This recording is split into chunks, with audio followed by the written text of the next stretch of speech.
സുഹൃത്തുക്കളെ, ഞാനിന്ന് നിങ്ങളെ പോലെ അവതരിപ്പിക്കുന്നത് ഈ ബക്ക്വീറ്റ്, നമ്മുടെ നാട്ടിൽ പറയുന്ന കുട്ടു എന്ന് പറയണത്, നോർത്ത് ഇന്ത്യയിൽ ബക്ക്വീറ്റിൻ്റെ ഫ്ലേക്സ് എന്ന് പറഞ്ഞാൽ അവല്. അതാണ് ഞാൻ നിങ്ങളുടെ പോലെ അവതരിപ്പിക്കുന്നത്. ഇത് മറ്റേ നമ്മുടെ റഷ്യൻ കമ്പനി ഉബലക്ക അവരുടെയാണ്. ഇതാണ് അവരുടെ പ്രോഡക്റ്റ്.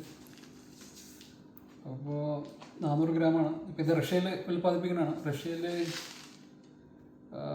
എന്താണ് ഉവൽസ്കി എന്ന് പറയുന്ന സ്ഥലത്താണത് മെയിനായിട്ട് അവരുടെ ഫാക്ടറിയൊക്കെ. ഇതാണ് ബക്ക്വീറ്റ് ഫ്ലേക്ക്. അപ്പോൾ ബക്ക്വീറ്റിനെ പറ്റി ഞാൻ കൂടുതലൊന്നും പറയാനില്ല, അത് വേറൊരു വീഡിയോ ഞാൻ നേരത്തെ ചെയ്തിട്ടുണ്ടായിരുന്നു, അത് ഞാൻ ലിങ്കിൽ ഡിസ്ക്രിപ്ഷനിൽ ഇട്ടേക്കാം. അപ്പോൾ ഇത് ഹെൽത്തിയാണ്.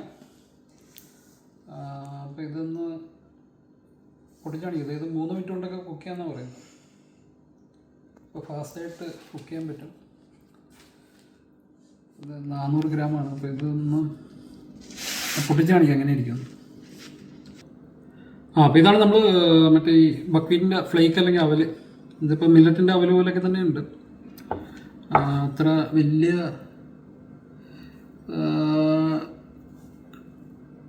സൈസൊന്നുമില്ല. ഇത് മറ്റേ നമ്മുടെ ജവാറിൻ്റെയൊക്കെ അവല് പോലെ ഉണ്ട്, ഫ്ലേക്ക് പോലെ ഉണ്ട്. ഇത് അവല് പോലെ തന്നെ ഉണ്ടാക്കി കഴിക്കാം. ഞാൻ ജസ്റ്റ് ഒന്ന് വേണമെങ്കിൽ ടേസ്റ്റ് ചെയ്യുന്നുണ്ട്.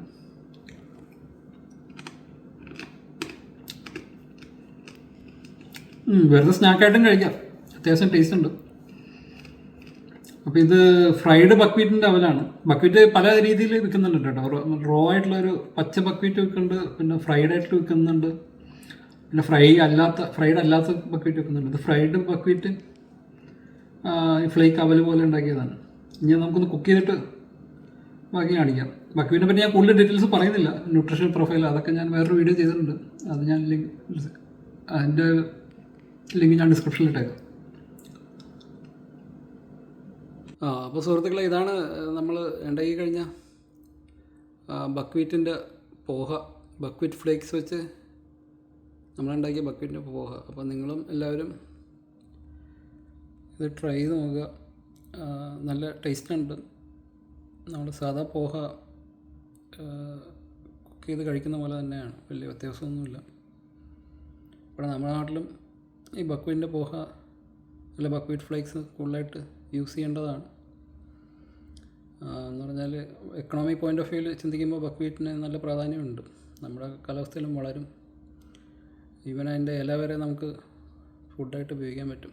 ഇപ്പോൾ ലാർജ് സ്കെയിൽ കൃഷി ചെയ്തില്ലെങ്കിലും ഇലക്കറി എന്നുള്ള രീതിയിലും അത് ഉപയോഗിക്കാൻ പറ്റും. ഓക്കെ.